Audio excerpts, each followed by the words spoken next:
జాతీయ యువజన దినోత్సవం ప్రతి సంవత్సరం జనవరి 12వ తేదీన జరుపుకుంటారు.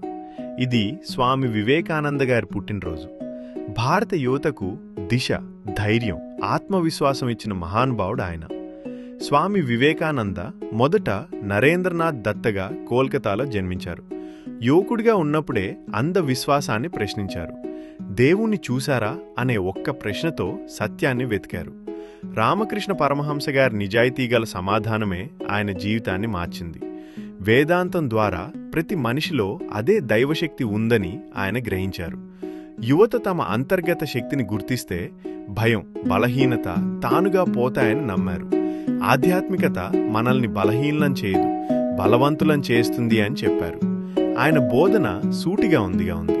నీ మీద నువ్వు నమ్మకం పెట్టుకో, బలమైన వ్యక్తిత్వం నిర్మించుకో, క్రమశిక్షణతో ధైర్యంతో జీవించు, మనుషులకు చేసే సేవనే అత్యున్నత పూజగా భావించు.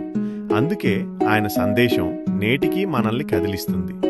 లేచి నిలబడు, మేల్కొను, లక్ష్యం చేరే వరకు ఆగకు.